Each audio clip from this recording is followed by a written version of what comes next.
Okay. Looks like we've started. It should be, if I'm correct, this should be connected to that stream that I scheduled. Sometimes it gives me problems. It's kind of annoying. But okay, looks like it's just fine. Yep. All right, welcome everybody. Thank you for joining. I also appreciate those who have shared this with others. Um, really appreciate that. It's very kind of you. And I'm just a Catholic. If anyone here does, I don't know if anybody came across this or joined because of Eric here. Um, it's who I am, and I'm a convert to Catholicism, which is, I guess, a controversial thing in this topic that we're talking about. But that doesn't really matter all that much. And I'm studying philosophy and religious studies at SMU in North Texas. So that's just a little bit of my background. And this is Eric here. I don't know if you have anything you want to say to the people before we start introducing our topic. Yeah, Javier is a great guy. We've been talking a lot on Discord regarding the liturgy wars. We're trying to be charitable and ecumenical. So Javier is a great guy. I want you all to subscribe to his channel. A lot of these guys are coming on. They're from my channel or my Discord. Support Javier, support his work and his mission. He's a great, humble dude. And yeah, we're going to be talking about the liturgy and how it divides us and how we should take this approach into uniting and being more united. Yeah. Yeah, thank you so much. Yeah, and I think I'll add to that preface a little bit because it's just there's a lot that's been going on if you keep up with whatever what happens in the news, all the articles coming out, and things that are happening on social media. It's been a lot that's been happening, and we thought that it would be fruitful to have a discussion about this and explain some of the concerns that we have with some of the ideologies that have been propping up. And just to preface, uh, we our intention is not to scandalize anybody or detract from them. I don't really intend to bring up specific names of people. Um, it's not the people that we're so concerned about. It's just specific attitudes, and my intention is to express just some concerns about what I believe to be the logical conclusion of some of these ideas. And so to go ahead and get into it, um, what we're talking about is the traditional Latin Mass and some of the the the thoughts that people have had about it and some of the things that I've seen recently. I don't know if you have anything you want to add just before we jump into it. Yeah. I think that's a good preface. We are not here to, like Javier said, name names, point fingers, judge individual culpability.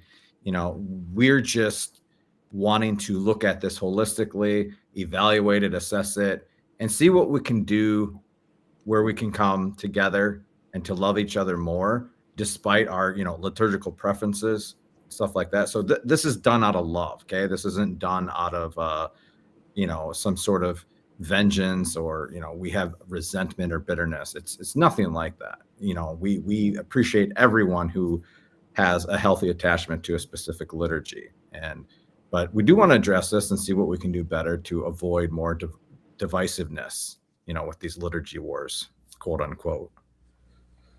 Yeah, and I guess to start, some of the problems that we see is that there are a lot of people who are very, very attached to the traditional Latin Mass, and I don't have any problem with that. I'm not a regular attender of the TLM. I don't go to that every Sunday because I'm blessed that where I live, I have very many very pious Novus Ordos. Um, there's really no problem with any of the. I've actually have never seen an impious Novus Ordo like in my life, just because I've only ever been where I live here, which is great, and then like Steubenville and like France and Rome. That's where I've been to mass at. And so the particular places I've been to, I've not seen any bad liturgies. But because there tends to be in many places like California, For instance, bad liturgies, people like to go to traditional Latin masses and then they develop attachments to them. But the problem is that you had, I can't even say it, TC. How do you say it? Traditionis Custodes, or just TC.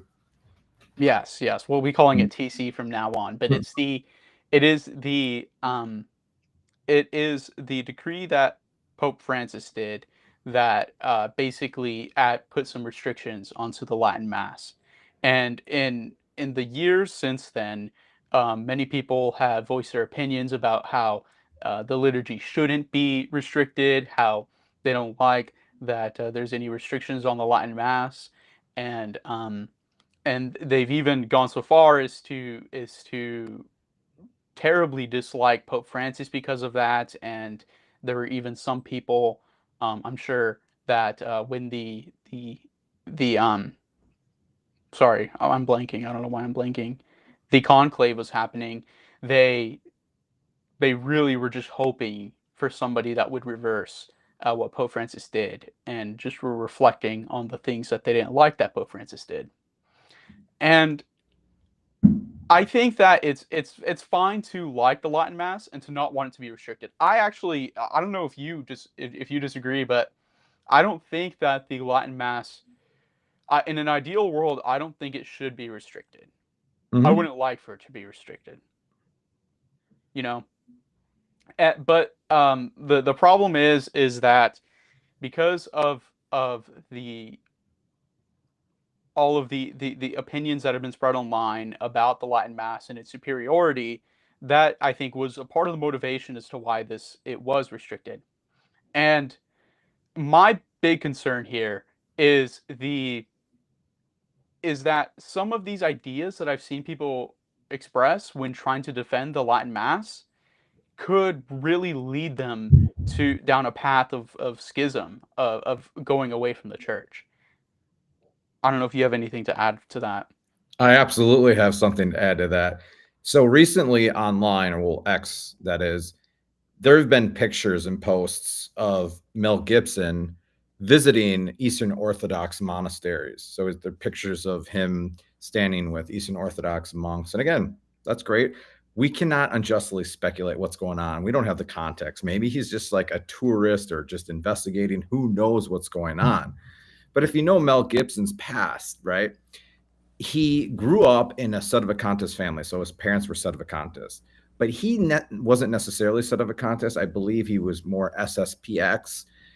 But then during Pope Francis's pontificate, that's what pushed him over, and he became a full-blown Sedevacantist. I mean, we all know what he said on Joe Rogan and other, syndicates and stuff like that. And the point is, now that he's flirting, at least what it looks like, with Eastern Orthodoxy, is once you start to internally dissent from the Roman pontiff and the bishop. So for instance, if you're, attaching yourself inordinately to a liturgy at the expense of where you are giving your religious and submission over to that, where the liturgical preference takes precedence over your religious submission to your bishop, that's when you're getting into, you're starting to get into dangerous ground. And this is just internal moral schismatic behavior. Okay. So like with Mel Gibson, I was, the further, where you start there and then you go to public dissent, right? And we know some of the more popular apologists online, we don't have to name names, but they're very explicit in their dissent, or at least their distaste for, the Pope and the magisterium and stuff like that. But you start on this, you start very, I don't know, it's minimal with this internal dissent, and then it just grows and grows, and you get out on the peripheries, on the fringes, and then it just gets, you go to the, maybe the FSSP and the SSPX, and then you're Sedevacantist, and then now you're Eastern Orthodoxy. And again, not to name a name, but there is a popular Eastern Orthodox apologist who went from Protestantism to Roman Catholicism, spent 10 years in the SSPX, had troubles with Lumen Gentium and Nostra Aetate, now is Eastern Orthodox. So you just got to be really careful. You got to be prudent, pragmatic about why you like a certain liturgy, okay, and tradition. And just remember the number one and most important thing is docility and obedience to the bishop over any liturgy. That's Yes. so huge.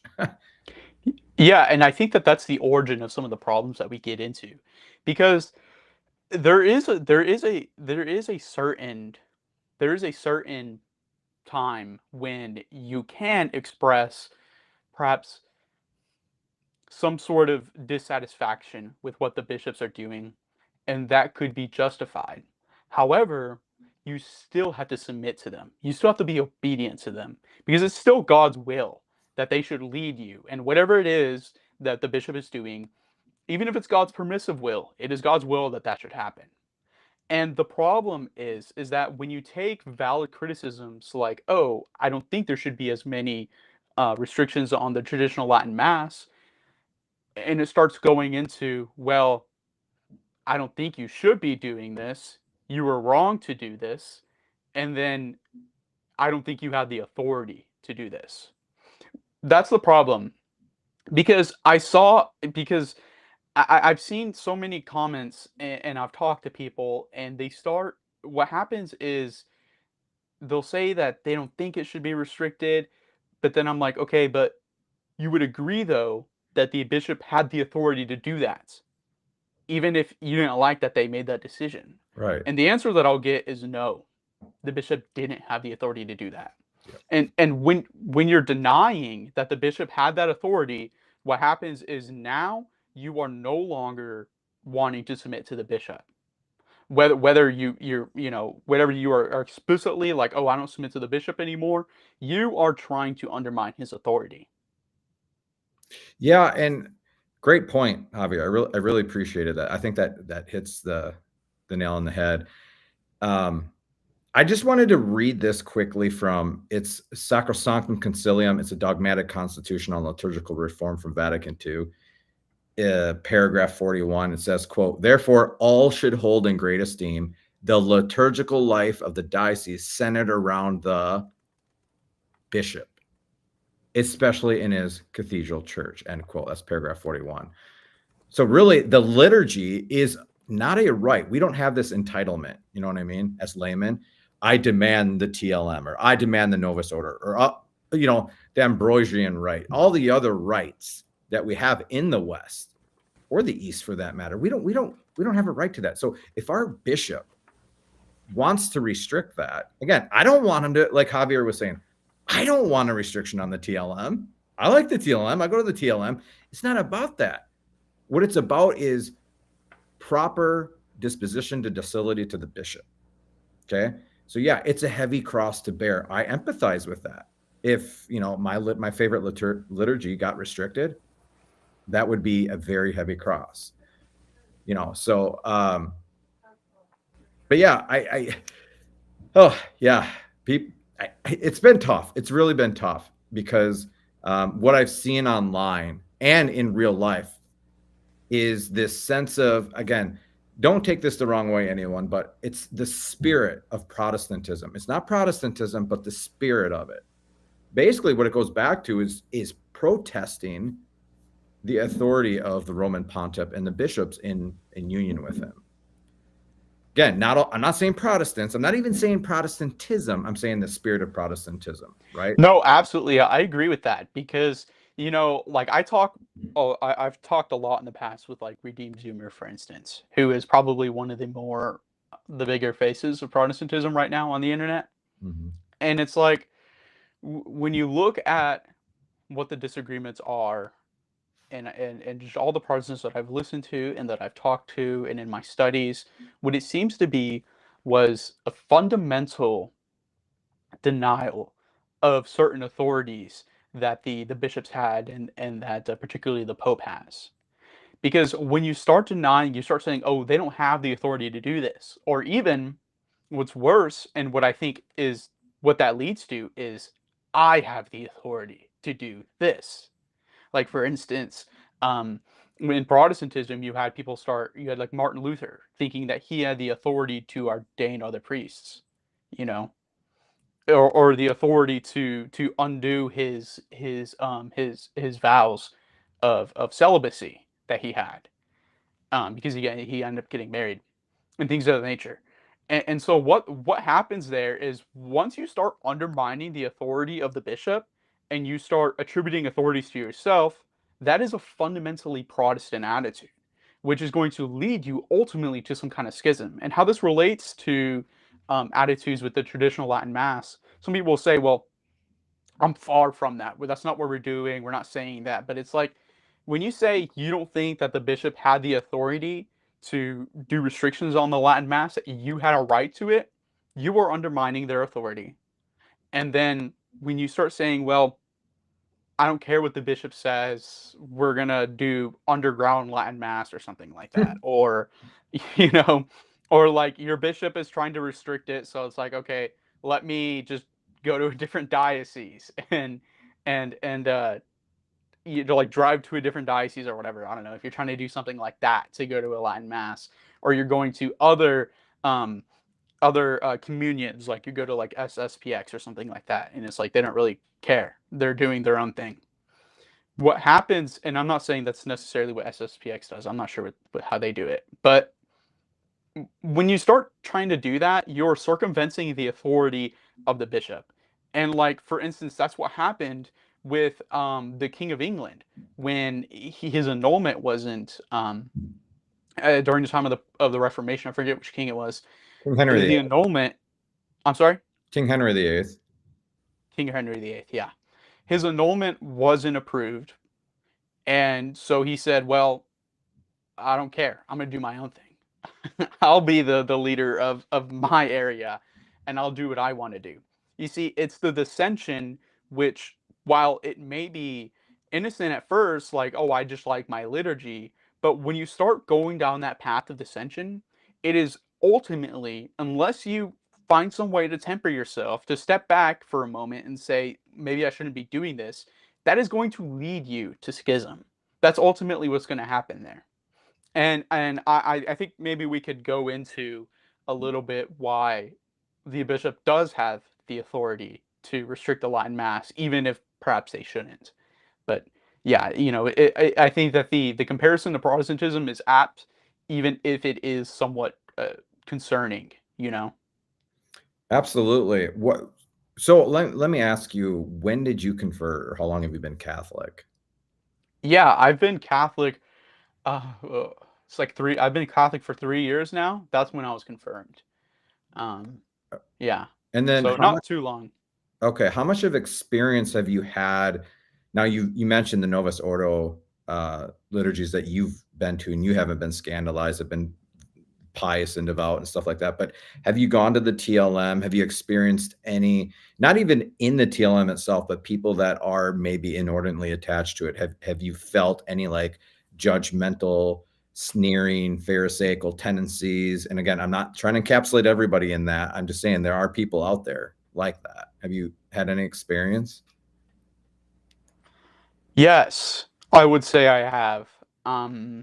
In people that I've met, and then also in the particular, and you know, there's all sorts of different parishes, but in the particular one I went to, it was for the most part good, but at the same time, there is somewhat of an air of tension and like a rebellious kind of attitude Mm-hmm. that was palpable. Like for instance, I asked them, oh, are there is there any footage of the mass online? And uh, they were saying something like, "Oh yeah, but it's privated because of whatever political reason. We're trying to we have to keep it low key or whatever." It was just kind of like the attitude there was a little bit like it was like a conspiracy type attitude. You know what I mean? Mm-hmm. But that was just a particular one I went to at that particular time, and you know, and I've been there a couple times, and I do really like the liturgy. I do think it's beautiful. It's just my preference is a nice pious Novus Ordo. But yeah, Yeah, likewise. Now in my 11 years as a Catholic, because I'm a convert as well, I don't want to talk about what I see online because it's kind of superficial. It is and it isn't. But in real life, I've experienced people it seems like, the people that did have an unhealthy attachment to the TLM, they wanted to dichotomize or separate the church into two parts. So we got this Novus Ordo hippie Protestant like liturgy group over here, and then we have this exclusive, VIP TLM where we want what the church has always been. We don't want to succumb to this Protestant spin of the liturgy and how we're, ecumenism and all that stuff, the spirit of Vatican II. So yeah, it's like they pit the liturgies against each other.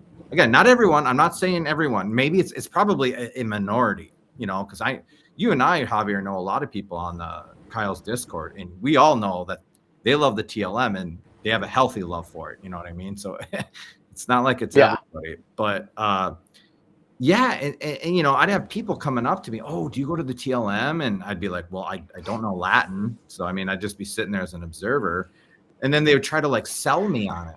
They would try to sell me on the TLM. They'd be like, well, you're not going to get the cell phones going off. You're not going to get people coming in late. You're not going to get people talking during mass. You're not going to get the crying babies that won't shut up because the parents, they'll do something about it. Whereas the Novus Ordo liturgy, they just let the kids do whatever they want. I mean, the list goes on and on and on and on and on, right? So basically, I am, or us Novus Ordo Catholics, I hate saying that, but we're like these inferior, inadequate Catholics, right? We're just like quote unquote Protestant Catholics.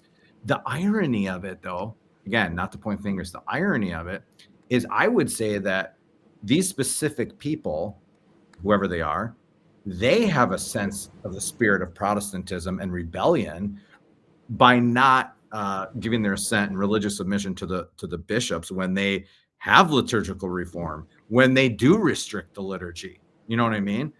So Mhm. it's like it's like they're unwittingly projecting their spirit of Protestantism onto us, who are submissive to the bishops and give him our assent and religious submission. That's what I found was really. And then I would have diocesan priests criticize Pope Francis from the pulpit during a homily during mass. Like I just, so yeah, this isn't just some trivial experience I've had online. It runs deep in real life, and I just wish we could get past this, unite, and yeah, I don't want TC, man. I just want us all to be happy and do things the right way. Yeah, so Mr. Lepanto has an interesting comment here. I'm gonna leave that there for a moment. I'm gonna get to that in just a moment. Um, Actually, no, I'm gonna get to it now. So, what you were saying about thinking about there's TLM and then there's Novus Ordo Catholics is such an interesting point because even the people, because this is my concern, there are people who I think are doing this in like bad faith and they're like actually just radical. Unfortunately, I don't want that for them. But I think that there's even people who just like the TLM who unwittingly fall into this kind of divisive attitude Yes. because they say there's TLM Catholics and there's Novus Ordo Catholics, and a part of the problem is this idea that the Latin Mass is fundamentally better, and I think we can get to that in just a moment. But I saw an interesting comment on X. I won't say who did it, and I have no problem with them. But they said if if the Latin Church tried to put restrictions upon the Byzantine liturgy, I wouldn't I wouldn't accept that, or they wouldn't like that because they have no rights. And the implication was so they don't have any right to put restrictions upon the the TLM. But this is the problem. The Latin rite isn't two rites. It isn't two sides. There isn't TLM and then Novus Ordo. That's not what this is. The Latin rite is the Latin rite. It's Yes. just one. In talking about it like that, you're acting as if TLM has authority over itself, but its Yep. authority is under the Latin Church. And what the Latin Church did is it decided that the ordinary form of Mass would be the Novus Ordo. That's what it decided at the Second Vatican Council. And that's what, for better or worse, that is what the Latin Church has become. And that's what it's decided. And so when he says, if you say that bishops have the authority to restrict the liturgy, does that assume that there is an unrestricted liturgy available? Yes, the Novus Ordo. because that's the ordinary form of Mass, as per what the Latin Church has decided. See, the Latin Church is the church of the Latin Mass and the Novus Ordo because it's the same. You see, they allowed us to continue to have the Novus Ordo. I mean, I'm sorry, the TLM. Latin Mass, the TLM as a it's a kindness. I don't think that we're owed the TLM. I don't think we are, because the Latin Church has the right to decide what it wants to do with this liturgy. Now, there are certain fundamental divine aspects of it, such as the institution of the Eucharist, and then the reading of the scriptures, which fundamentally you could not change that. They don't have the right to change that. But otherwise, the form of it, like the language that it's spoken in, some of the accompanying prayers, the church has the right to change that and to decide, oh, let's reform this and do something else. And so they did. And it was a kindness to us that they allowed us, hey, we still believe that the previous Mass was beautiful. And so we still want that to be available.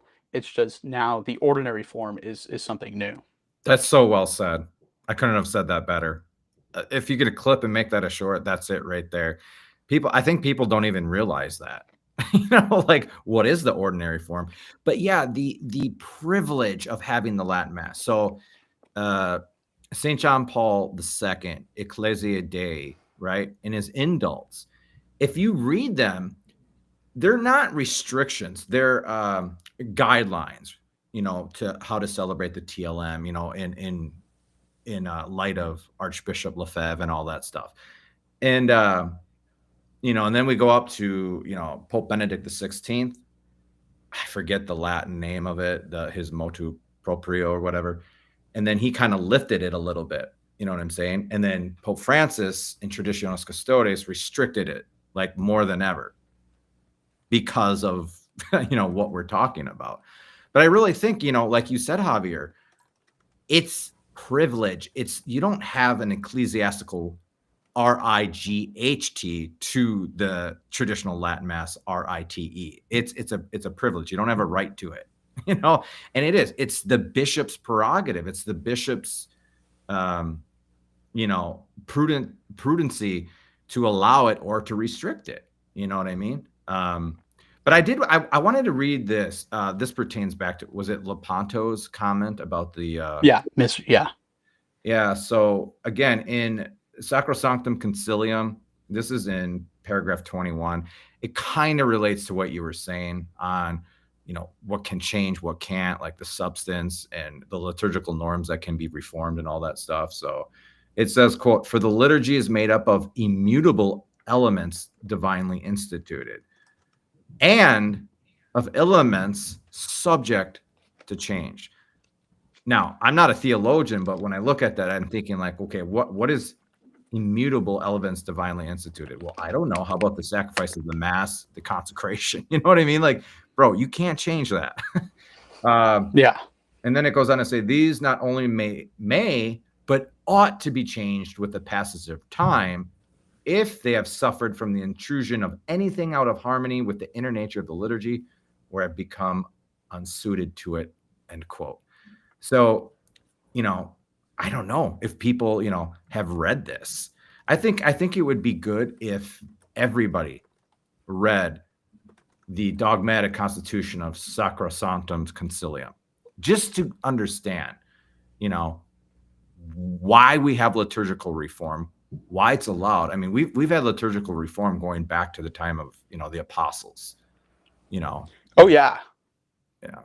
Yeah. I mean, for instance, there are arguments that in the time of the writing of the Bible that you had the office of the you have the priests and the deacons, and that it was reform which created the episcopacy. Now that's arguable, but I believe that there are some Catholic scholars who will argue that it was a reform, and so that, I mean, that was an ecclesial reform, but it at least shows the principle, um, that you have the liturgical reform and the changing of the way that things happen, and then you have like Paul instructing people as to how you should do it. I mean, and then you even like in for the first half of First Corinthians, the he's talking to his community and telling them about they're doing the mass wrong in that Mhm. in the way that they're doing their I believe it was some sort of like celebratory meal they would have afterwards. They're doing this wrong or whatever, you know. And then, even in that time, it's an interesting point that I always think about and I always want to tell people. And this is not to say that I think the TLM is bad or I think the Novus Ordo is objectively better. I just want to like put some things into perspective. Back in that time, I'm absolutely certain that the church in Corinth, the church in Jerusalem, the church in Ephesus, you know, and the region of Galatia, they were not celebrating Mass in Latin. I don't think they were celebrating Mass in Latin. I'm pretty sure they were using their native tongues, you know, and we have no evidence that Jesus spoke Latin, so I'm sure that.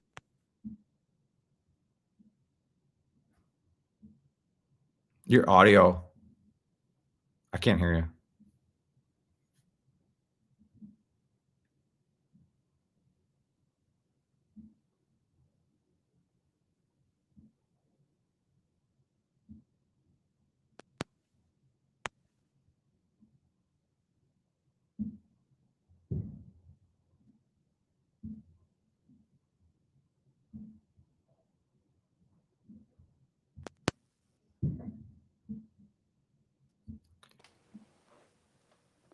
Can you hear me now? Yep, good, great. Sorry about that. Sorry No about that. When problem. did I get cut off? Jesus not speaking Latin or probably not having a Latin mass during the apostolic. Yeah, so like I don't think Jesus was doing Latin mass, and so people like, and I think for a long time in the beginning of the church, it was not in Latin. I mean, it's really not until like the church becomes institutionalized within the Roman Empire that you really get like the Latinization of the church and it becoming like primarily Latin, you know, and I think what's important about that is that liturgical reformers always happened, and then all of a sudden now all the masses are in Latin. They're celebrating mass in Latin, and that was a good thing. It was nice because it unified that language. There was something beautiful and symbolic about it, and particularly because Latin was a very widespread language at the time. You know, everybody at least knew somebody who spoke Latin, and if not, you had your missile, and that was good for a very long time until Latin dies out. And Yes. that is the reason why the church decided to change it so that or at least one of the reasons why the church decided to change it back to how it was before when it was just your native tongue is because nobody speaks Latin anymore. And so the church is less accessible and to it's harder to unify with like Protestants, for instance, who have for hundreds of years by this point just been doing their church services in their own language. It's evolved into something different. And the thing is that all of those fundamental divine elements are still there. It's just the human form of the mass has changed. The language has changed. Some of the prayers have been changed a little bit. It's also important to say that more prayer doesn't mean better. Better, you know. Sometimes blessed prayer is better if that prayer is more intentional, you know. And so we have to take these things into consideration when we're thinking about, okay, well, the church doesn't have the right to take away the Latin mass because this is how the mass has always been. No, the mass is always evolving, and the mass has to be in Latin or whatever. No, it doesn't. And there's more prayers. There doesn't need to be more prayers if and so it's like the church has the right to change those things. You cannot deny that because once you start denying that, you are going down that path of schism. Yeah, absolutely. I wanted to ask you, Javier, what do you think? Let's just take the United States and our experiences in these dioceses in the United States, because I mean we can't speak for other countries and dioceses, but what do you think is the root, the source of, why it led to these restrictions? You know, but especially in the United States, do you have any ideas of why it got to this, or where it stems from, or why do we have liturgy wars? Because I would venture to guess, again, I can't speak for every country, but I don't think this is going on in Africa. I just don't. I mean, yeah, I get they have different rights, like That's a good point. yeah, but That's a good point. yeah, there's something here unique to the United States where I think this is happening more on a higher level than other countries and stuff. Yeah, and I think a part of the problem, most of the problem, really is the loud minority. And you said that they don't matter as much, that they're just online. I actually do think that they matter because even if, let's say, statistically, most of the TLM attenders aren't like that, the problem is that whoever they're looking to as their representative, their guy, you are going to be influenced by that person. And so when you have all the influential proponents of the Latin mat or the TLM being radical, it is going to radicalize the people who watch them. It's going to radicalize all the other people. And I think we've seen this. And even if it isn't a statistical majority, which I don't know if it is, it's still like you can tell when you go to, like, I'm sure everybody has an experience of meeting somebody who is snobby about the TLM. It's like a real problem. And what caused it, I think, is just I think that unfortunately, these people were radicalized because of the massive problems that were happening with the mass in like the 80s, with like these clown masses or Yeah. whatever that were Yeah. going on, these Novus Ordos. They were radicalized by it because they're like, this is wrong. This is fundamentally wrong. And so they end up getting this sort of attitude where the Novus Ordo is wrong. Mhm. Not just this specific mass I'm going to or that I've seen, the Novus Ordo is always wrong. And I always find that so confusing to me, because, in my experience, I've had a completely different experience. I was born in 2004. Math was better by then. I mean, there still is problems, but I'm in Texas. I'm in a place where it is good. Like I said, I have never really even been to a bad Novus Ordo. The worst Novus Ordo I went to, there was like a guitar, and that was my problem. Like, you Sorry. know, Yeah. you know, like it was it, it's like I've had a different experience. I don't think the Novus Ordo is fundamentally wrong. One, because it isn't, and two, because I haven't had any experience to demonstrate that to me. And I really do feel for the people who have had that experience. But you can't conclude just because there are bad Novus Ordos around you that the Novus Ordo is fundamentally flawed. Because if the Novus Ordo is like fundamentally wrong or is evil, God forbid, I think some people do believe that, and that God doesn't like it, then God doesn't like the church. He doesn't like what the church is doing. Like, there has to be some extent to which we carry over that principle that the church can never be in error to the church. Like, you can't say that the church has instituted an invalid form of mass, because that would make it like that would like invalidate the church. I guess it would be the case that the church could fall into having a worse liturgy over time and then that get better. But if you're saying that it's fundamentally invalid, like I think, I just don't think that that's something that can happen to the church. I don't think that the Holy Spirit would allow that. Right. That's such a good point. So let me tell you my experience, anecdotal evidence here.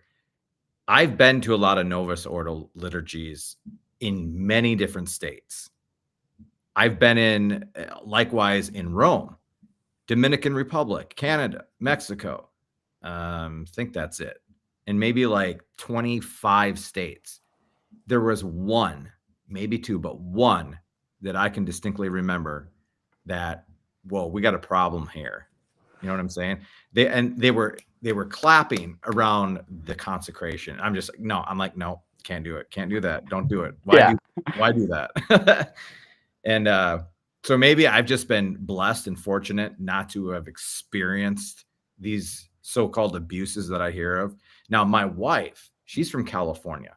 She grew up in California in the LA Archdiocese, I believe, or at least just north of that.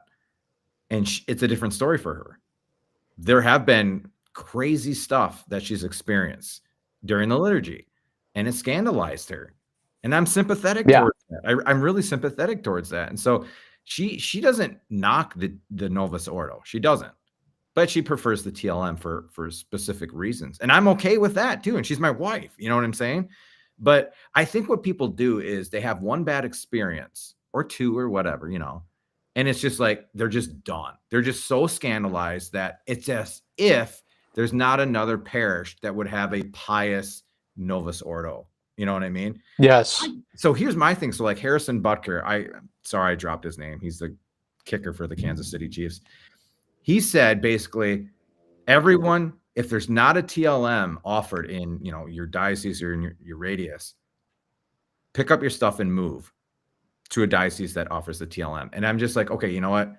You have maybe a few $1,000,000. You know what I mean? You have the luxury to do that. I don't. Okay. That to me just sounds like, it sounded like a little bit of an inordinate obsession with the TLM. Like you're going to sell your house, you're going to move, you're going to encourage people to do that. That's obvious. That's apparently not prudent, you know, for people to do that. But another thing I wanted to mention really quickly. Sorry, I know I'm yapping a little bit. Well, actually, Yeah, no problem. do you not get super chats on here? Is that disabled? I don't think it's disabled. Guys, seriously, what is this? We're 41 minutes in. Not one super chat for Javier. Guys, come on. I appreciate that. It might be disabled. I don't know. Actually, I haven't had a stream since I got that minor monetization. So maybe not. Since you But got what? you know how you get your first wave of monetization when you Yeah. like get a certain amount of like views, and that's when you get access to like super chats and stuff like that. And then after that, you get the one where you actually get AdSense. Okay. I haven't even gotten the AdSense one yet. Okay. I got you. I'll maybe that's the case. I'll super chat you. I'll send you. I'll Venmo you something. Oh, I really appreciate that. Well, dude, like it's weird to me doing a live stream and not getting support. It's a little weird. But anyways, a lot of these guys from my channel are very generous and great, very generous to me, and I would just like them to be generous to you. But that's okay if you don't get those. Anyways, it's very kind of them. But my point, guys, if you are scandalized by a Novus Ordo mass, go to a different parish. I promise you, it's not like that across the board. I promise you. Seriously, I will bet $300. Go to another parish in your diocese. I mean, you can go to the TLM. That's fine. I'm just saying, don't make a hasty generalization that all parish Novus Ordo rites, that's what it's like. I know I see this stuff online with pictures. Some dude posted on my Twitter of, again, apparently, a priest in a lake with a floaty as an altar with, you know, the host and the chalice. And then I think he had like a deacon there, but they weren't wearing shirts. Like, dude, no, that's fake. No one's going to do. Well, I shouldn't say it's fake, but for you to believe that. Last thing. Sorry. So yeah, no problem. The radicalization, right? You were saying the radicalization of being scandalized and then rising the TLM and all that. This is my theory, at least in the United States. People are so wrapped up in their political parties, political ideologies. Not everyone, but a lot in this country. It's like everything. It comes before their religion. And I think a lot of people, like their political ideologies, runs and shapes how they view God, how they view the liturgy, and they're like reactionary conservatives, right? And so any element of change, any element of evolving to a conservative, like a staunch conservative, is like they think it's a liberalization of the liturgy or of the church. You know what I mean? Yes. I mean, think about some of the laicized priests that we just had a couple of years ago. They were the biggest, who supporters. That's all I'm going to say. I don't want to get political. But Donum Veritatis, right? Paragraph 33 says this. When it talks about public dissent, it says, quote, dissent has different aspects. In its most radical form, it aims at changing the church following a model of protest, which takes its inspiration from political society. More frequently, it is asserted that the theologian is not bound to adhere to any magisterial teaching unless it's infallible, end quote. So I really think that the political ideology is just ideologizing, if you will, their view on the mass. But that's just me. Yeah, and I think I think I would add to that that I think it's that the politicization, and it's also that radicalization that I was saying before. They go to a Novus Ordo that they don't like. They're scandalized by it, which is unfortunate, and I sympathize with that. And then they start going to Latin mass, and then they get in these circles where it's people who are like, "Oh, I've had the same experience," and it's what they always they just only hear negativity towards the Novus Ordo, and it radicalizes them. It's like that effect on the internet whereby you find people of a certain position as you, and the more you click on that, the more it's going to be recommended to you, and so then the more you are put into an echo chamber, and what that leads to is just greater and greater and greater radicalization, which in this case will eventually lead you to schism. It's horrible, you know, and I think that what happens is they get into that, and then they start getting in this realm where it's like they start having these opinions where it's like they go to they see a Novus Ordo and the babies are crying, or So, they're using a piano, and it's like this is a problem, like it's a big deal to them, and I'm like I've heard priests say, and by the way, the Latin mass that I've been the TLM that I've been to, there were babies crying. um I heard a priest say once that if there aren't babies crying, then that's a problem. right. 'Cause it means your congregation is dying. It's like and that's why they have the cry rooms and whatnot. But it's like babies crying at your mass should not scandalize you. That should not be a problem to you. You should not care about that. And them using a piano, instead of just a choir or an organ shouldn't scandalize you either. And so it's like when you get down that road, it leads you to like just the smallest things won't will like make you mad. And it's like, yes, people have different tastes, but it's like there being a piano at your local Novus Ordo isn't like that isn't a fundamental problem with the mass. That isn't like that doesn't invalidate the mass. And it's like we can't allow ourselves to get to that level where that's what we're thinking is they're invalidated because of that. If you think that the Novus Ordo is invalid, you are actively like schisming against the church because you are undermining the authority of the church and its decree, and you are saying that the church is doing something is doing something invalid when it's not invalid. And it's like what we need to recognize is even if that isn't what you believe, if you're even starting to go to that road where well, I don't think the bishop had the right to do that. You start to think that a little bit, or you start to think, oh well, I think that the TLM is objectively always better than the Novus Ordo, and you should always go to one if you can. Even that's too far because it's like the TLM is not objectively better than the Novus Ordo. It just isn't. Like in my opinion. No, no, no, it's not my opinion. It just isn't.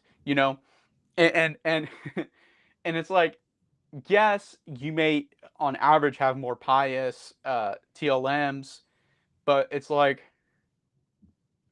if you say that it's objectively better, what that's whether you want to recognize it or not, what that's doing in your mind is saying Novus Ordo bad. You Right. know, Yeah. it's like if it is objectively worse, then that means it's bad, and logically, I would say this is logical. Then that means that they shouldn't have instituted the Novus Ordo, and that was a bad decision. You know, and it's like I think that we should be in humble submission to the bishop and our bishop and to the pope and to the magisterium that the Second Vatican Council was led by the Holy Spirit, you know, Mhm. and that decision was made for a reason, that God wanted that for some reason or another, that He wanted that to happen. And I think that if we're always just getting in this mindset of oh, the church made a mistake, they're doing something wrong, or they need to fix this, and you're waiting for them to fix it, and you're just waiting and waiting and waiting, always waiting for them to fix it, looking to, oh, there's a conclave, maybe this next pope will be better. What you're saying in that is that the last pope was bad. And it's like, maybe there are problems with them, but it's it is pitting you against the church. Your attitude is pitting you against the church. And when that happens, it's just you're always negative against the church. And you don't want to be always negative towards the church. Your idea of the church should be generally positive, even if there are issues, even if it's the 16th century and you have indulgences being abused. You should still look upon the church fondly, and not like say that the church is institutionalizing something that's invalid, because even then that wasn't institutionalized. Indulgences in of themselves aren't wrong. It was just individual priests that were doing something bad, which is just the case with your Novus Ordo like pool floaty mass. Yeah, pool floaty.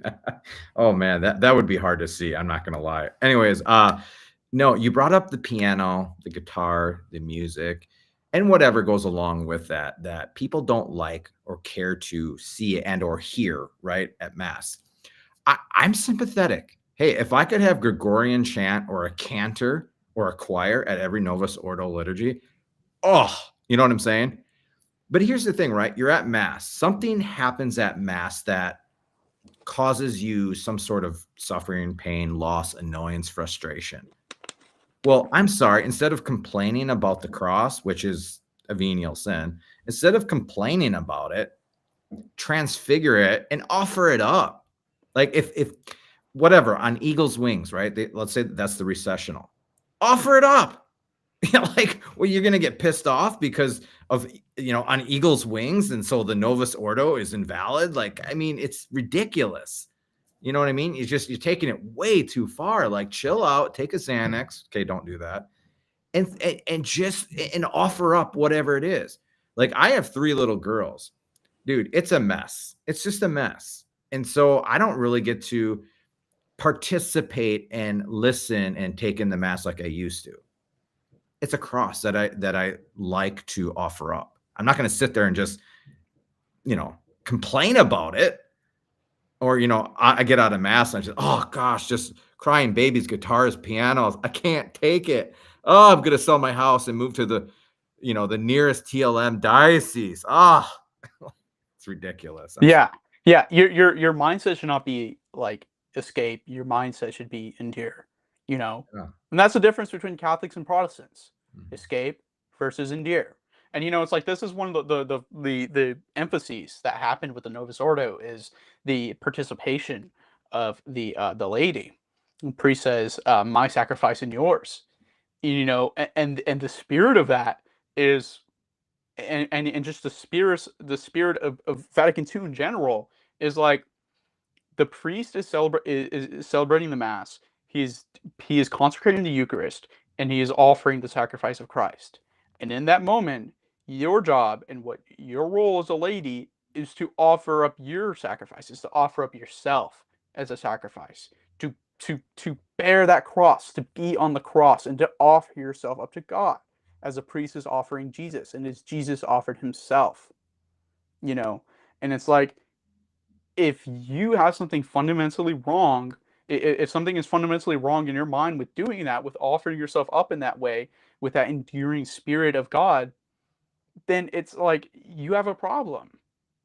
You are moving towards a more Protestant mindset.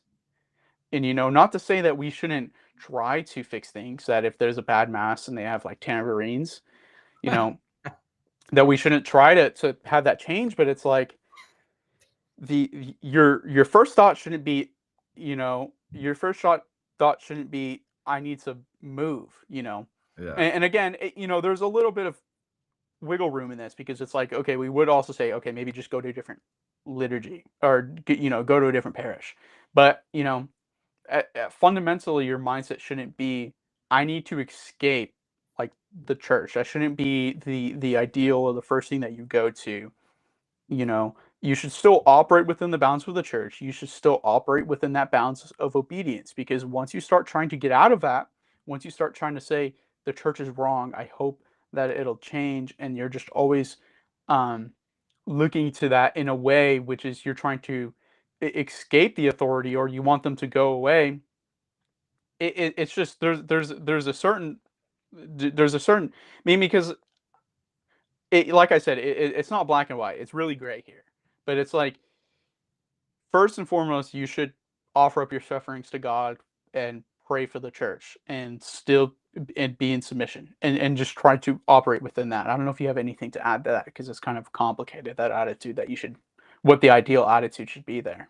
No, I think it was beautiful how you said, like, Jesus hanging on the cross, like that's how we should be at mass too.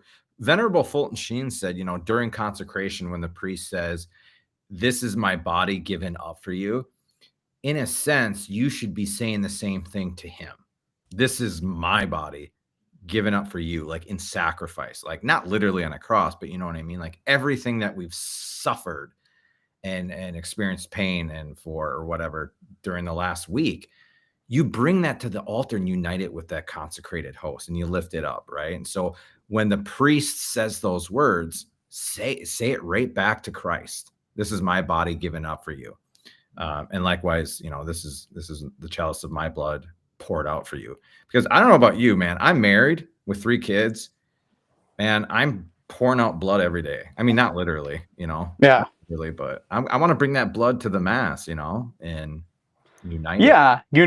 And it's like, what we have to understand is that the accidental like aspects of the mass, the human aspects of it, the language that it's in, the type of music, at the end of the day, those are human things.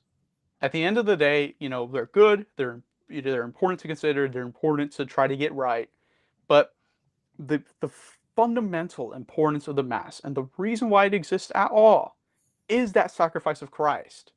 And so when you're allowing yourself to be distracted by these accidental features more than you are focusing on that sacrifice, then you're getting it all wrong. You're missing the point of the mass.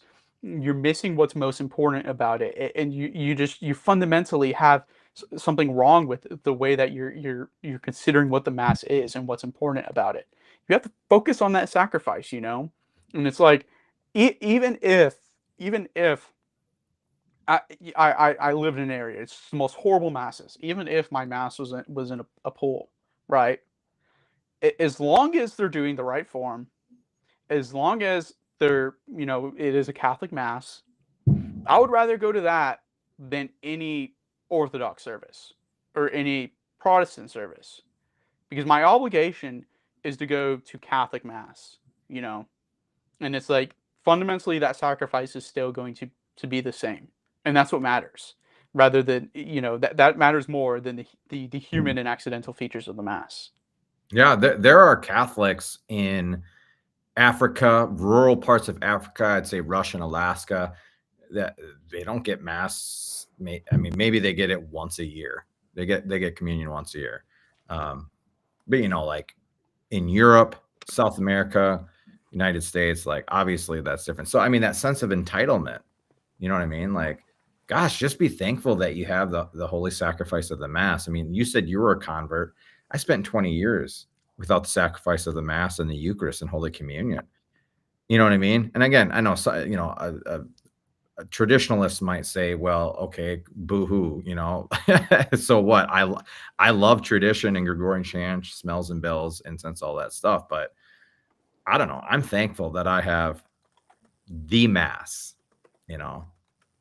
Yeah, I like yeah, different and, things and about you know, masses, but yeah, and this is somebody in the Discord server had said this, like when we were talking about, oh, do you have the right to the TLM? It's like you, the mass is a privilege for you, period. You don't have a right to mass. That is mhm. the gift that God has given to us. You don't even have the right to mass. You don't deserve that. It's a privilege for you to go to mass. And so ultimately that should be the attitude that you have is I'm grateful that I have the opportunity to be here. That Jesus has invited me to his banquet rather than putting me in prison where my I'll be gnarling and like scraping my teeth, you know? Um, because if you go to the mass and you're like, oh well, I can't really sit back, but it's like, oh well, you know, I hope that this meets my expectations, that this is to my liking. It's whatever. It's like you don't go to your a person in your family's wedding and you're like, oh, I hope that is comfortable here, that they have good food, that the drink bar is free and I don't have to pay for my drinks or whatever. Ah, You don't go you don't go and like, I this needs to meet all my expectations, otherwise it's a bad wedding. No. You're there because you're celebrating that wedding banquet. It's not about you. It's about that union that is occurring. And that's what's important. And you should be happy for them, regardless, even if you're comfortable or not at that wedding. yeah, no, I agree. I agree 100%.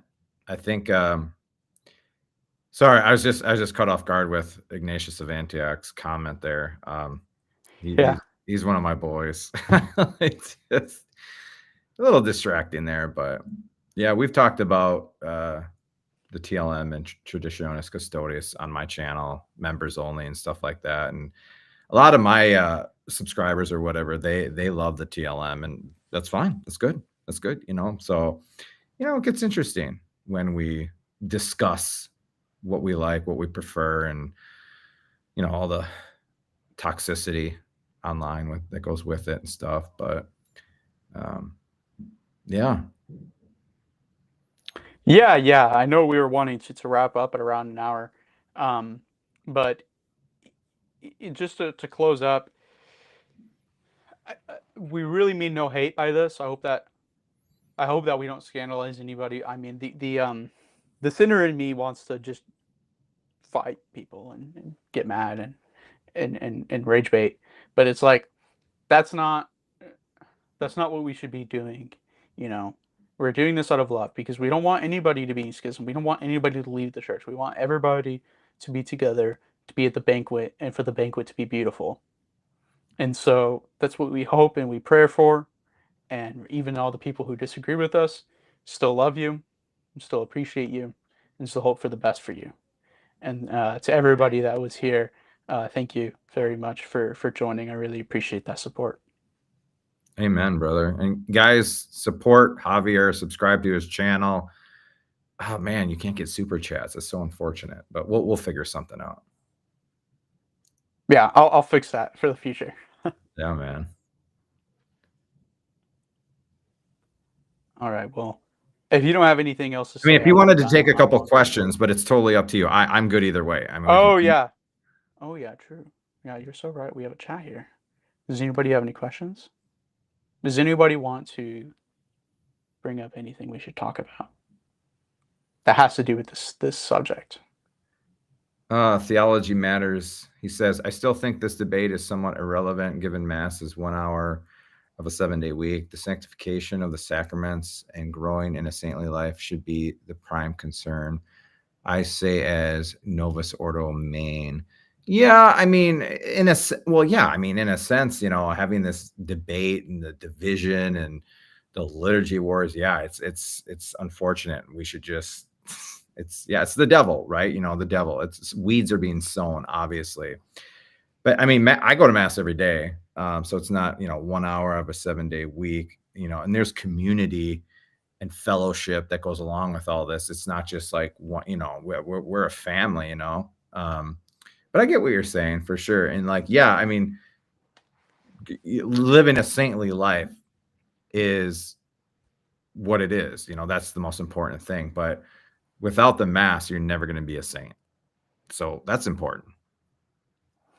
Yeah, but I do think that there's a point to that you know whether or not your mass has a piano or not isn't it, like really isn't that big of a deal. I think we should look past that. I had a priest cuss in his homily a few times. Not like F bombs, but I was just like, dude, really at mass? Come on, man. Like, wait, Who is this Andrew guy? He says he knows me and he's asking if, or is he talking about the other Eric Castelli? I don't know what he's talking about. I thought that maybe you knew what was going on there.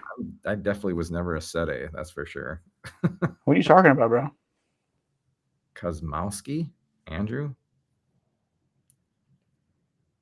I'm not sure.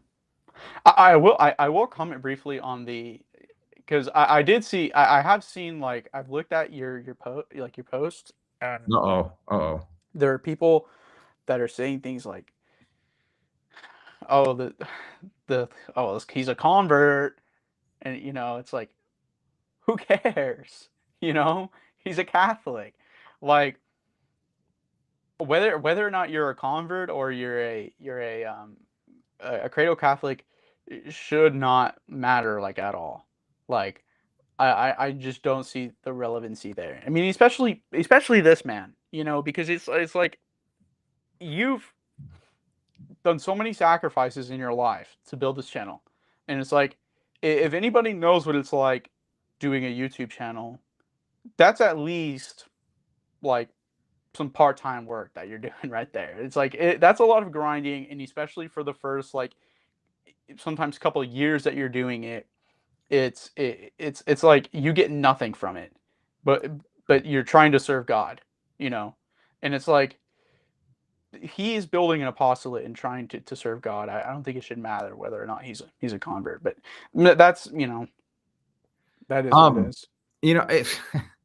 It's interesting because, well, who are the ones that are, again, not everyone. So I hate that. I'm not trying to encapsulate everyone. So the minority, but who are the ones that are maybe abusing the TLM or weaponizing it or all that?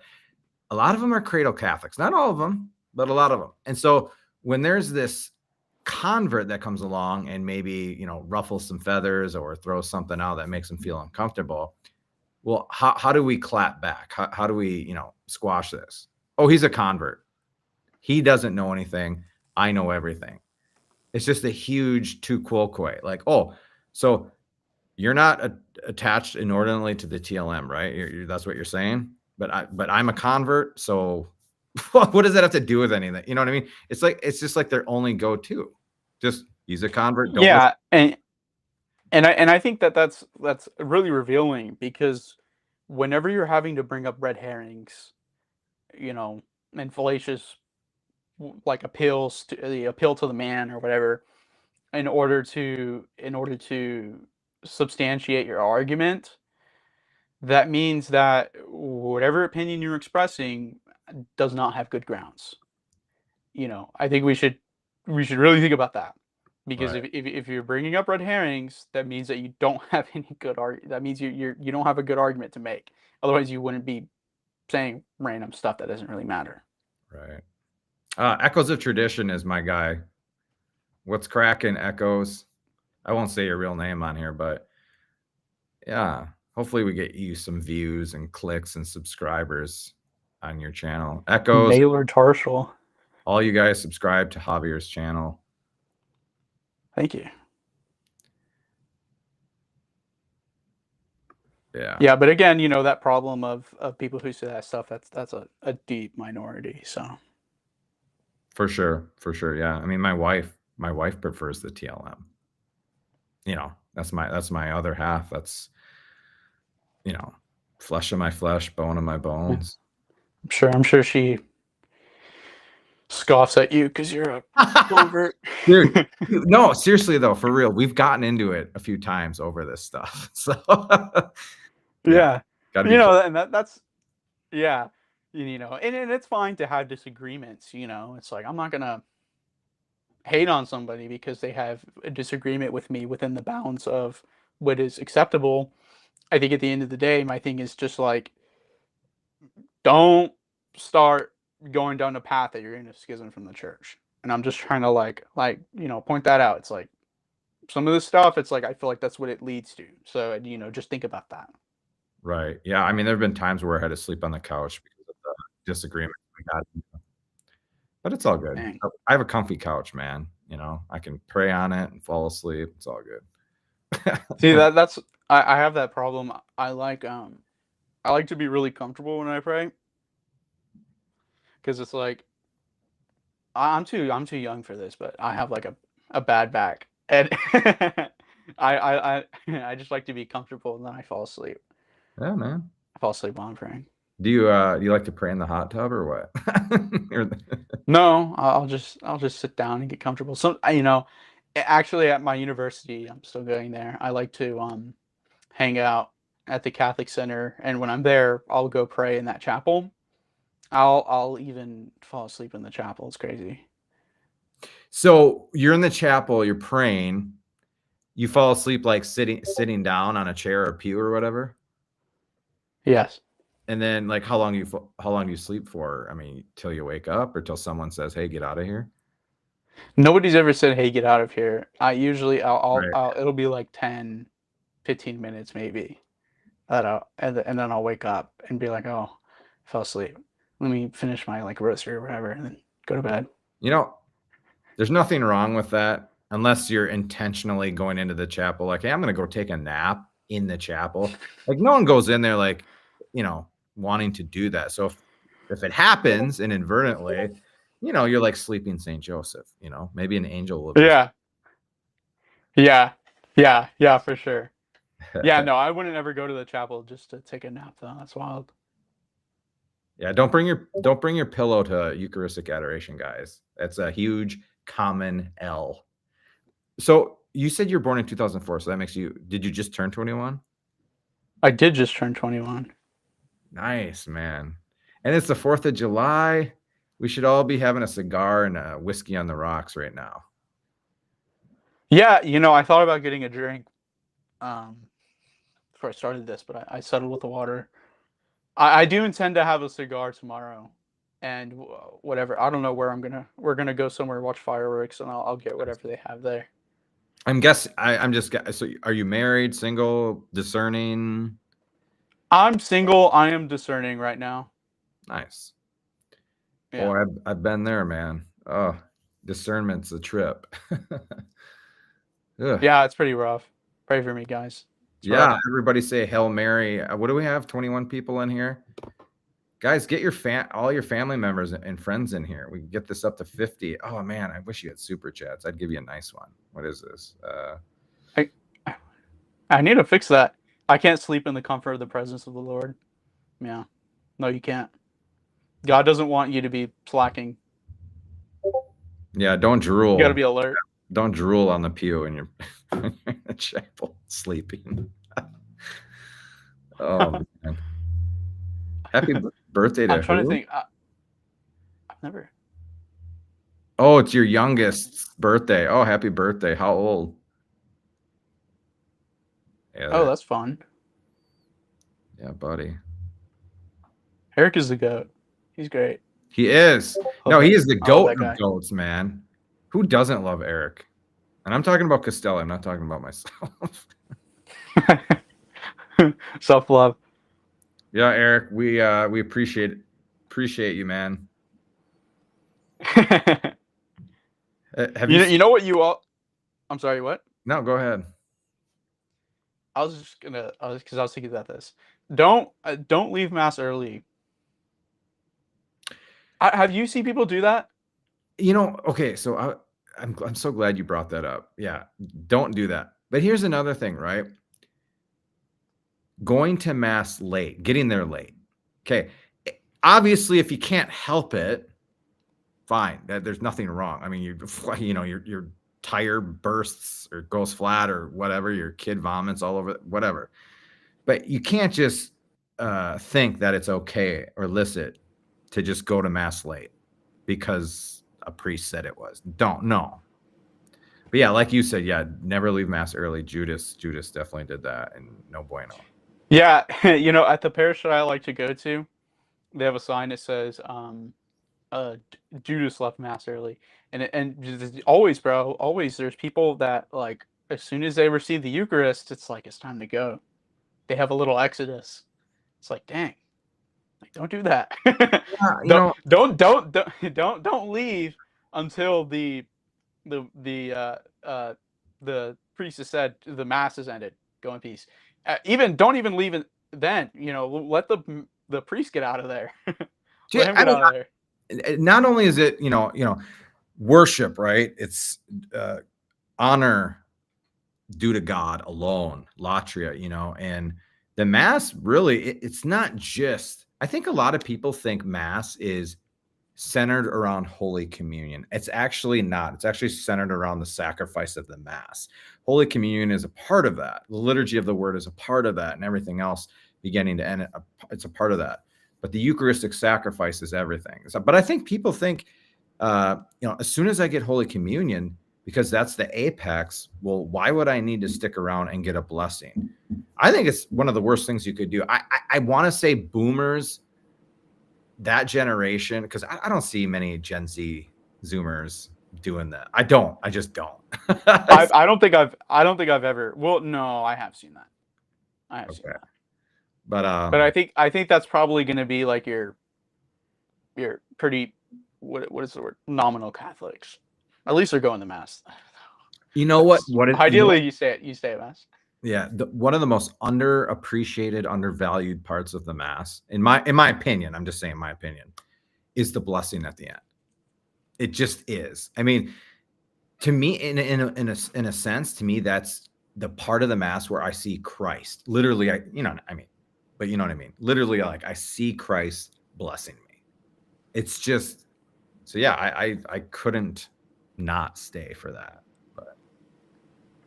Oh, I'm glad that you haven't seen that, Rylan. I'm glad that you haven't seen that. That happens all the time here. Now the masses are great, but sometimes it's actually like, I'm not gonna lie. Every time I go to mass, there's people who do that. They leave early. I don't know why. That's just what happens. No matter how nice the mass is, they'll still want to leave. So I don't know if do you go to daily mass? Not currently, but during the academic year, I usually am going to daily mass. Sure. See, in my experience in Wichita here, you'll never see someone doing that at daily mass. Never. Now I've never seen that. Yeah, Holy Day of Obligation, Sunday. Yeah, you'll see it here and there. I see it all the time, but I don't know. Say Hail Mary for the person. Maybe they're doing it out of ignorance. Who the heck knows? I don't know. But yeah, maybe they are. You never know. Some people do this out of ignorance. It's like, you're not supposed to do that. Keep your hands down. Guys, don't be a boomer, okay? Yeah, don't be a boomer. I my daily mass that I go to, they always do Marian hymns after that. Your Marian hymns. Bro, what's the name of the parish? Oh, dude, it's just a campus ministry at my school. Oh, there's not a name? Usually. Well, SMU campus ministry is what it would be called. Okay, nice. That's awesome, man. Back in Minnesota, that's where I'm from. After the daily mass, they would a cappella sing Ave Maria, and I just was like, "Yep, that's good for me. That's the way to end the mass." Yeah. And it's one of those things. Like, sometimes it's like I want to go. It's like, I don't want to do the Marian hymn right now, or at least I get those temptations in my mind, and it's like, let me take that suffering that I'm having right now, and offer it up, because I know that something greater is before me. Yeah, unless you have a wife who's in labor, yeah, just stick around and enjoy it. That's my. Oh yeah, no, I wouldn't. Like, I don't think anybody's ever dared at this daily mass to leave before the Marian hymn ends. Mm-hmm. And even after that, they probably kneel and pray for a little bit. I sit and I pray for a little bit, because awesome. I mean, yeah, that's good, man. I'm glad you do that. Well, if you think about it, though, in a sense, those people that go on Sunday, not everyone, but in a sense, they're there by obligation. Like, they have, like, oh, I have to go to mass. I don't want to commit a grave sin, or a mortal sin, rather. Well, the people going to daily mass, they're not going by compulsion or obligation, rather. They're going there because they want to be there. You know what I mean? It's a little different, but yeah.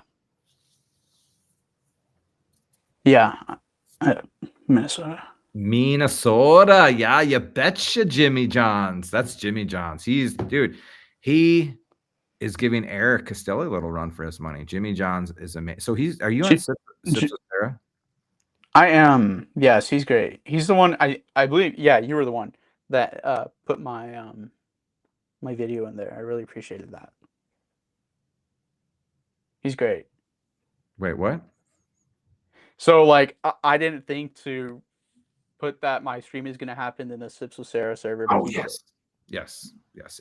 Jimmy's great. We love Jimmy. Clash Royale? What in the Sam is that? Is that a gambling game? Jar of You don't know what Pickles. Clash Royale is? I don't. Dude, I'm a boomer. I'm 42, so I'm not a boomer, but I have boomer moments. Dang, that's crazy. Yeah, it is. You don't like gambling? Oh, dude, no, I didn't say that, man.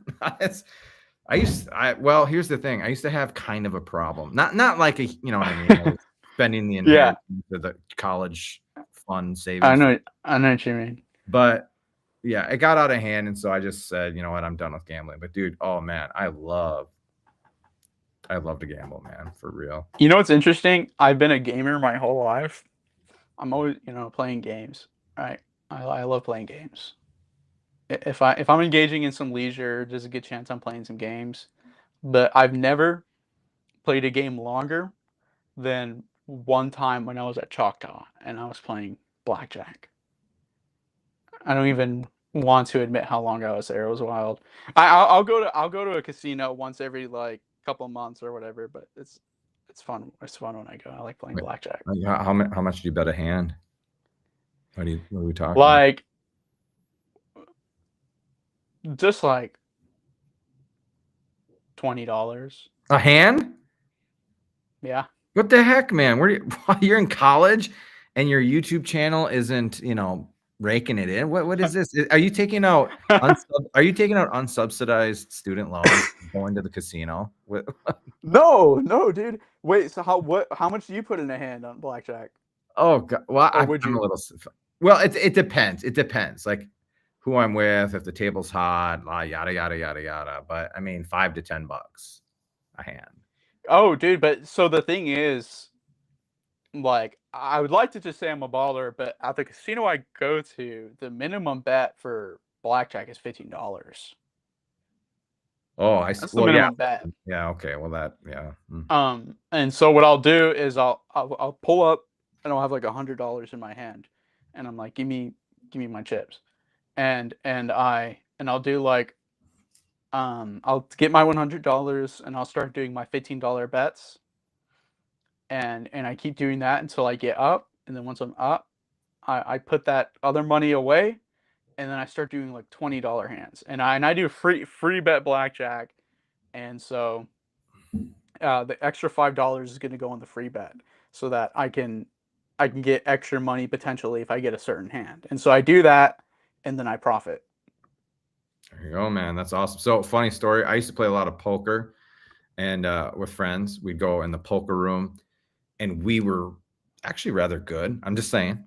And so we would usually win at poker, right? Well, poker's like, it's kind of a slow drip. You know what I mean? There's not a lot of adrenaline. You grind, and you wait and you wait. Well, once you win something, what do you want to do? You want that adrenaline rush. We'd take all of our winnings, we'd go over to the blackjack tables and just blow it all. And I remember my buddy, one of the best poker players ever, he would win thousands. I mean, not thousands, but a good amount of money. Go over to the blackjack table and bet $500 a hand. And I'm just like, oh my goodness.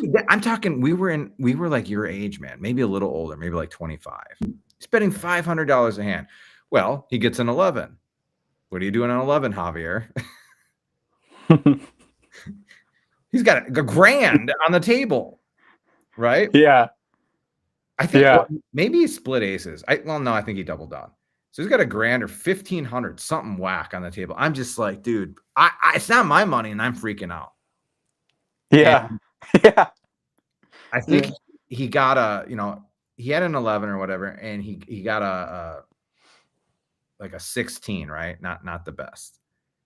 And no, that's not great. The dealer's just pulling out all the, dealing out all these low cards. It's just like, and then he busts. So he won like 1,500 in one hand. Sorry, that's all I That's got. crazy. Yeah. I couldn't imagine, dude. Cause I get like I'm a stingy gambler, right? When I come, like I hate losing my money. Like at the end of the day, I come with the attitude. It's like, okay, I brought $200. You know, if I lose this $200, whatever. Because I'm paying for that entertainment. Yeah. Yeah. But Yeah. at the same time, I don't want to lose my $200. Right. And I make an extra 100. I have $300 now. It's like I don't want to lose my money. And so I'll like put the original money away. I'm just playing with my earnings, and then like once I get to a certain point where like I feel okay, I'm like okay, I don't want to play anymore. But then the people around me, they're not quite up anymore. They're not quite as up. They want to keep playing, and I'll sit there and I'll watch them. I'm like, no, I'm gonna watch you lose your money, and you know, I'll hang out. And I just get like that. And it's funny. I'll go like with my family, and what will happen is it'll be like four of us there, and always somebody will be up, and then like everybody else will be down, and then whoever's up will have to like redistribute money, like it's Russia or something, to so that everybody else can keep playing. That's funny. What was I gonna say? Gosh, what was I gonna say? I was gonna say something. I totally just lost it. Totally just lost I it. don't know. I had a boomer moment, but It happens to me. yeah, boomer. Yeah, Eric, you should see Eric Costelli's picture of him. Maybe you've seen it already. I don't know. He's holding a was that a Glock 45? I don't know. But he's wearing sandals and socks while he's holding a Glock in his bedroom. What? What? I've never seen that. Eric, send it over. Gosh, can you share it on here? Yo, yeah. Send that to me, bro. Eric Castelli, send Javier that picture and then he can share it on here. It's hilarious. No, that's so funny. No, see, now that you bring up stuff like that, I'm uh, I have some wild pictures of myself. Uh-oh. We'll just, we'll just say that. Okay. We, Yeah. wild in not a bad way. Wild in like, you know, I'm a Texan and I like my firearms. Yeah, dude. God bless Texas, man. Yeah. Our Lady of Yeah. Texas, pray for us. I told you Eric was old. Andrew, do I know you? Kosmowski? Are you talking about the other Eric? Man, that gets really like confusing. Oh, pisseth against the wall. Yeah, I don't know if Javier's ready for that one. What is that? Pastor Steven Anderson sermon from like 20 some odd years ago, and it's about a passage in the King James Version Bible pissing against the wall, and how, gosh, what was it? What country was he in? Germany. How they have signs that say no sitting. You have to pee standing up. It's bizarre, dude. It's just, What? yeah, it's bizarre. Oh gosh, it's getting past my bedtime, boys and girls. Oh, okay. I see the picture. Do you? Okay, can you share it? It's kind of funny. I don't know. Does Eric want me to share it? Do you want me to share ask that? him. Sorry, yeah, I should have. Well, I assumed if he sent it to you, you could share, but yeah, maybe. I probably can if you sound like that. That's a fine looking gun. And he's got the Nike slides on. Oh yeah. Dang. Pretty stylish.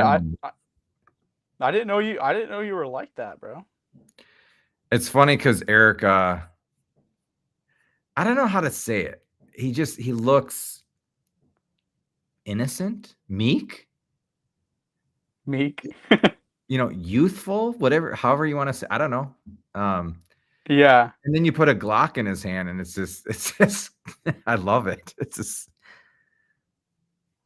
yeah, it's funny stuff. Yeah, one of my here, let me see if I can save this and then do that. One of my favorite pictures of myself that I like to show my friends, or it's a video actually. It's I was like in a filled with an AR, which I have right next to me actually, and sorry, I'm trying to save this. It's not letting me. Uh-oh. Um, Or mass photo. Here, let me just screenshot it. Wait, Um, Andrew and I'll Kowalski, how come I don't see you on my live streams, brother? Go ahead. Sorry, Javier. yeah. I had my AR. I have no shirt on. I'm chilling there, my shirt in my pocket, and I have a certain red hat on, and Ah, I was just like bah, bah, bah, bah, bah, bah, yeah, into a lake, and that was one of my favorite moments. That was pretty funny. yeah. You might have to upload All to right, the guys, channel. here we go. Look at that. Just like wakes up, rolls out of bed, put on his Sunday dress, his Sunday best rather. I don't know. How do you feel about sandals or flip flops and socks? I think it's anathema and heretical. But what do you think? I don't I don't think it's like evil or I don't think you're gonna go to hell for doing that, but I don't think you should do that. I think you should dress nice to. I think you should dress nice to mass. You know what's interesting? One time, I don't know where these people came from, but I saw these people. They had their like a certain kind of sandal, and they go to mass in this sandal, and then when they went to receive communion, they take off their shoes. They're Huh. barefoot, and they're like going barefoot to receive communion on some like Moses type energy, and it was like I thought that was really interesting. I don't know what you I think mean, about that. I don't know. I guess hey, I'm not gonna judge if you're into that and it doesn't infringe on anybody's, I don't know, worship or Holy Communion. Well, whatever. I thought it was an interesting like form of Yeah. piety. I thought that was cool. Ignatius, get that out of here. I've never seen those people again. I still go to that parish. I've never seen them again, Crocs but and that socks. was cool. Wait, Ignatius, do you have the Crocs with the fur? I mean, how deep are we talking? I used to have some of those. Yeah, a lot of my family they swear by them. I should get a pair. I don't know. They're Yeah, comfortable, but I just don't like dealing with the fur. I like my Crocs to where I could just go walk wherever in my Crocs and then just get a hose and wash them yeah. out. You know. That's really bugging me what I was gonna say before, and then I just lost it. It's all good. I don't know if it was about gambling or I don't know. Don't gamble your soul away, guys. Yeah, don't do that. Yeah. Oh gosh, yeah, I should probably get going. Happy 4th of July, Javier, and everyone else in the chat live stream. Yeah, happy 4th of July. I hope to have fun tomorrow. It should be good. You know, I'm working for the school of theology at my school, and I was working today, and then I asked my boss, I'm like, "We have work tomorrow?" She said no, and I'm like, "Okay, Nice. good." Oh gosh, dude, I Yeah, remember so when I that's good. was 22 maybe. I worked at Sears selling appliances, and we had to work on the 4th of July, dude. It was the biggest buzzkill ever. Just like, Dude, I've worked so my first job was at a host at a restaurant, and then I just got out of another job where I was a server, and I'm so I cannot do that anymore. Thankfully, now I'm starting to what I'm trying to do is edit for a living. And so far, at least for this summer, that's what I'm doing and it's working. But but man, I would have to work on Thanksgiving, Christmas, 4th of July. Dude, that restaurant never closed. It would never close. And it was so ridiculous, having to deal with that Mother's Day, Father's Day. I remember one day the power went out and it was like sitting around for 2 hours because they need to call the higher ups to see if they could close or mm, not. They're like, no, don't close it. Wait for the power to come back on. It's like, my goodness, for chill. The power's out. We can't even pay people out. How are we supposed to serve yeah, shut customers? her down. Come on, take a day off, you greedy owners or whatever. But yeah, All right, man. Anything else or? No, I don't think so. I think it was fun. I enjoyed talking. Hopefully we could Of talk again course, sometime. anytime, man. You let me know. And likewise, thanks for having me on your channel. It was a blessing. It was great. Really edifying. Good stuff, man. Yeah. All right. Well, thank you so much. Anybody who I'm sure everybody here is already subscribed to you, but definitely support Eric here. Don't be mean to him on Twitter. Well, Um, I actually tweeted a uh, huge apology tweet today.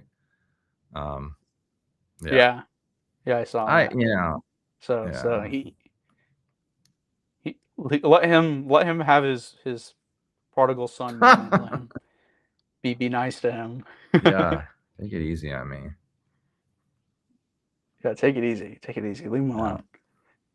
Leave him alone. And if somebody I saw somebody randomly they were like, "Didn't you convert like a couple of months ago?" And I'm like, Well, where'd you even get if that they from? did, like, come on, who cares? Just that I mean, it's like they're just Yeah, looking yeah. for something, you know what I mean, to discredit, but whatever, I get it, I understand, whatever. So, Yeah. Yeah. Yeah. All right. Well, thank you for joining. Thank everybody for coming on. We really appreciate it. It was a great time. amen. And I hope you all have a good 4th of July. And I hope you have a good evening, Eric, and all of you Yes, today. amen. All of you as well. Amen, guys. All Peace. right. Peace.